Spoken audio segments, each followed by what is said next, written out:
చెప్పాలి కదా. ఏందమ్మా మీది కూడా పొట్ట మీద ఉన్న వర్షం పోతాను సార్. బోర్ వేయించినాం, బోర్ పడలేదు. 2 లక్షలు అప్పు చేసిర్రు. కొడుకు కోడలు ఊరు వేసుకొని చేస్తామంటారు. ఒక మనవరాలు ఉన్నదని వాళ్ళు చెప్పగానే ఆగిర్రు. వాళ్ళు మొన్న సార్ వచ్చి చూసిండు. నిన్న ఎవరో విలేకరు వాళ్ళు వచ్చిరట.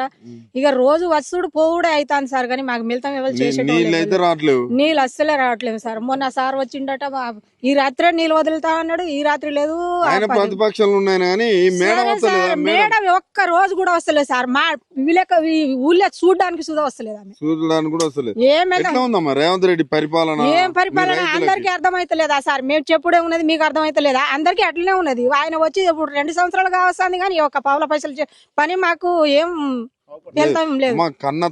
కన్న బిడ్డలక ఇదిగో ఆ రోజు ఏమన్నాడంటే ఆయన పెద్ద ఎత్తున కావాలి, నేను గెలిచాలని, ముఖ్యమంత్రి కావాలని అన్ని బోకర్ మాటలు మాట్లాడిండు. గాని ఆయన చేసే పనితనం అయితే ఏం లేదు సార్.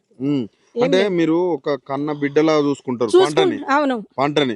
ఏంది దాన్ని చిన్న మందులు కావచ్చు, ఏదైనా ఊరియా బస్తలు కావచ్చు, నీళ్లు కావచ్చు, ఏదైనా కూలలు పెట్టి ఏదైనా పని చేయడానికి కూడా మాకు అంత కన్న బిడ్డలా చూసుకుంటారు. ఇప్పుడు ఒక వరి చేతికి వచ్చే వరి ఎండిపోతుంది సార్. అదే బాధ అనిపిస్తుంది. రోజు ఏడుస్తున్నాం. అన్న సుధా తింటలేము సార్. ఏం చేయం. ఇక చేతికి వచ్చిన పంట పోయినప్పుడు మేము చేసే ఏం లాభం ఉన్నది సార్? చేసేది లాభం ఏం లేదు కదా. మేము ఇన్ని రోజులు చేసినాం. ఇప్పుడు 4 నెలలు చేసినాం సార్ కష్టపడి. ఒక్కొక్క మడికి నీళ్లు తిప్పుతా ఉంటే ఆ బోర్లు మాకు చెరువులు లేవు, ఇటు మాకు కుంటలు లేవు, ఏం లేదు సార్. నీళ్లు వస్తేనే కాలువ వస్తే ఒక 2 మడులకు తిప్పుకొని ఒక బాయి బొందని నింపుకొని అక్కడ మోటార్ పెట్టి అయినా, కాలువ వస్తే కాలువలో మోటార్ వేసి అయినా బతుకుతామని అది చూస్తున్నాం. కానీ మాకు ఏది లేదు. కేసీఆర్ ఉన్నప్పుడు అట్లా ఉండే సార్. అప్పుడప్పుడు వచ్చేది నీళ్లు వచ్చేది. ఇప్పుడు ఏమి ఎండిపోలేదు అంతగా. రైతు బంధు ఇవన్నీ రైతు బంధు ఏడు ఉన్నది సార్. ఇప్పుడు ఇస్తున్నాడు.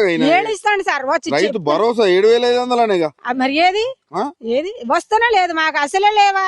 7 భరోసా అన్నాడు, అన్ని చెప్పిండు గాని 6 గ్యారెంటీలు అన్నాడు గాని 6 పనులు చేయలే.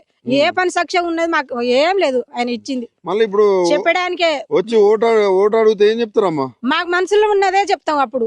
అంతే. కేసీఆర్ గుర్తొస్తాడా? వస్తాడు. ఎందుకు రాడు?